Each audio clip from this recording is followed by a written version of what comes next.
ന്യായാധിപന്മാർ 21 അധ്യായം. ബെഞ്ചമിൻ്റെ നിലനിൽപ്പ്.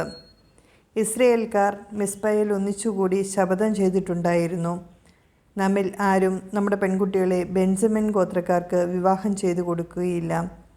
അവർ ബേഥേലിൽ വന്ന് സായാഹ്നം വരെ ദൈവസന്നിധിയിൽ ഉച്ചത്തിൽ കൈപ്പോടെ കരഞ്ഞു. ഇസ്രയേലിൻ്റെ ദൈവമായ കർത്താവേ, ഇസ്രയേലിൽ ഒരു ഗോത്രം ഇല്ലാതാകത്തക്കവണ്ണം ഈ നാശം വന്നു ഭവിച്ചത് എന്തുകൊണ്ട്? ജനം പിറ്റേ ദിവസം പുലർച്ചയ്ക്ക് ഒരു ബലിപീഠം നിർമ്മിച്ച് അതിൽ ദഹനബലികളും സമാധാന ബലികളും അർപ്പിച്ചു. കർത്താവിൻ്റെ മുൻപിൽ സമ്മേളിക്കാത്ത ഗോത്രം ഏതെന്ന് ഇസ്രയേൽക്കാർ തിരക്കി. മിസ്പയിൽ കർത്താവിൻ്റെ മുൻപാകെ വരാത്തവനെ കൊന്നുകളയണമെന്ന് അവർ ദൃഢപ്രതിജ്ഞ ചെയ്തിരുന്നു. തങ്ങളുടെ സഹോദര ഗോത്രമായ ബെഞ്ചമിനോട് ഇസ്രയേലിന് അനുകമ്പ തോന്നി. അവർ പറഞ്ഞു, ഇസ്രയേൽ ഒരു ഗോത്രം ഇന്ന് അറ്റുപോയിരിക്കുന്നു. ശേഷിച്ചിരിക്കുന്ന ബെഞ്ചമിൻ വംശജർക്ക് ഭാര്യമാരെ ലഭിക്കാൻ നാം എന്തു ചെയ്യണം? നമ്മുടെ പുത്രിമാരെ അവർക്ക് ഭാര്യയായി കൊടുക്കുകയില്ല എന്ന് കർത്താവിൻ്റെ മുൻപിൽ നാം ശപഥം ചെയ്തു പോയല്ലോ. മിസ്പയിൽ കർത്താവിൻ്റെ സന്നിധിയിൽ വരാത്ത ഏതെങ്കിലും ഇസ്രയേൽ ഗോത്രമുണ്ടോ എന്ന് അവർ തിരക്കി. യാബേഷ് ഗിലെയാദിൽ നിന്ന് ആരും സമ്മേളനത്തിൽ സന്നിഹിതരായിരുന്നില്ല. ജനത്തെ എണ്ണിത്തിട്ടപ്പെടുത്തിയപ്പോൾ യാബേഷ് ഗിലെയാദിൽ നിവാസികളിൽ ഒരുവൻ പോലും അവിടെ ഉണ്ടായിരുന്നില്ല. അതുകൊണ്ട് ആ സമൂഹം യുദ്ധവീരന്മാരായ 12,000 ആളുകളെ അവിടേക്ക് നിയോഗിച്ചുകൊണ്ട് കൽപ്പിച്ചു, സ്ത്രീകളും കുഞ്ഞുങ്ങളും അടക്കം. യാബേഷ് ഗിലെയാദിലെ നിവാസികളെ വാളിനിരയാക്കുക. ഇതാണ് നിങ്ങൾ ചെയ്യേണ്ടത്. എല്ലാ പുരുഷന്മാരെയും പുരുഷനോട് കൂടി ശയിച്ചിട്ടുള്ള എല്ലാ സ്ത്രീകളെയും നശിപ്പിച്ചു കളയണം. യാബേഷ് ഗിലെയാദ് നിവാസികളിൽ പുരുഷനെ അറിഞ്ഞിട്ടില്ലാത്ത 400 കന്യകമാർ ഉണ്ടായിരുന്നു.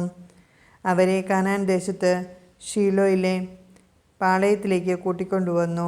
അപ്പോൾ സമൂഹം മുഴുവൻ ഒന്നു ചേർന്ന് റിമ്മോൻ പാറയിൽ താമസിച്ചിരുന്ന ബെഞ്ചമിൻ ഗോത്രക്കാരുടെ അടുക്കൽ ആളയച്ച് സമാധാന പ്രഖ്യാപനം നടത്തി. ബെഞ്ചമിൻ ഗോത്രക്കാർ തിരിച്ചു വന്നു. യാബേഷ് ഗിലെയാദിൽ നിന്ന് ജീവനോടെ രക്ഷിച്ച ആ സ്ത്രീകളെ അവർക്ക് ഭാര്യമാരായി കൊടുത്തു. എന്നാൽ എല്ലാവർക്കും തികഞ്ഞില്ല. ഇസ്രായേൽ ഗോത്രക്കാർക്കിടയിൽ കർത്താവ് ഒരു വിടവ് സൃഷ്ടിച്ചുകൊണ്ട് ജനത്തിന് ബെഞ്ചമിൻ വംശജരോട് അലിവ് തോന്നി.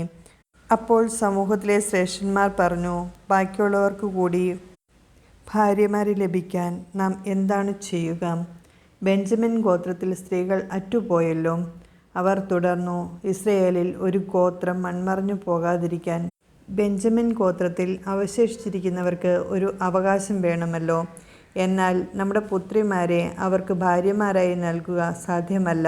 കാരണം ബെഞ്ചമിൻ വംശജന് ഭാര്യയെ നൽകുന്നവൻ ശപിക്കപ്പെട്ടവനായിരിക്കുമെന്ന് ഇസ്രയേൽ ജനം ശപഥം ചെയ്തിട്ടുണ്ട്. അവർ പറഞ്ഞു, ബേഥേലിൽ വടക്കും ബേഥേലിൽ നിന്ന് ഷെക്കെമിലേക്കുള്ള പെരുവഴിയുടെ കിഴക്കും ലെബോനായ്ക്കു തെക്കും ഉള്ള ഷീലോയിൽ കർത്താവിൻ്റെ ഉത്സവം വർഷം തോറും ആഘോഷിക്കാറുണ്ടല്ലോ. ബെഞ്ചമിൻകാരോട് അവർ നിർദ്ദേശിച്ചു, നിങ്ങൾ പോയി മുന്തിരിത്തോട്ടത്തിൽ പതിയിരിക്കുവിൻ. ഷീലോയിലെ യുവതികൾ നൃത്തം ചെയ്യാൻ വരുന്നത് കാണുമ്പോൾ മുന്തിരിത്തോട്ടത്തിൽ നിന്ന് പുറത്തു വന്ന് ഓരോരുത്തരും ഓരോ സ്ത്രീയെ പിടിച്ച് ഭാര്യയാക്കി ബെഞ്ചമിൻ ദേശത്തേക്ക് പോകുവിൻ. അവരുടെ പിതാക്കന്മാരോ സഹോദരന്മാരോ പരാതിയുമായി ഞങ്ങളെ സമീപിച്ചാൽ ഞങ്ങൾ അവരോട് ഇങ്ങനെ സമാധാനം പറഞ്ഞുകൊള്ളാം, അവരോട് ക്ഷമിക്കുവിൻ. യുദ്ധത്തിൽ ഞങ്ങൾ അവർക്കായി സ്ത്രീകളെ കൈവശപ്പെടുത്തിയില്ല. നിങ്ങൾ അവർക്ക് കൊടുത്തതുമില്ല. കൊടുത്തിരുന്നെങ്കിൽ നിങ്ങൾ കുറ്റക്കാരാകുമായിരുന്നു. ബെഞ്ചമിൻ ഗോത്രജർ തങ്ങളുടെ എണ്ണത്തിനനുസരിച്ച് ഭാര്യമാരെ നൃത്തം ചെയ്യാൻ വന്ന യുവതികളിൽ നിന്നും പിടിച്ചുകൊണ്ടുപോയി തങ്ങൾക്ക് അവകാശമായി ലഭിച്ച സ്ഥലത്ത് മടങ്ങിച്ചെന്ന് പട്ടണം പുതുക്കി അവർ അവിടെ വസിച്ചു. ഇസ്രയേൽ ജനം അവിടെ നിന്നും മടങ്ങി ഓരോരുത്തരും താങ്ങളുടെ ഗോത്രങ്ങളിലേക്കും ഭവനങ്ങളിലേക്കും അവകാശഭൂമിയിലേക്കും പോയി. അക്കാലത്ത് ഇസ്രയേലിൽ രാജാവില്ലായിരുന്നു. ഓരോരുത്തരും തനിക്ക് യുക്തമെന്ന് തോന്നിയത് ചെയ്തിരുന്നു.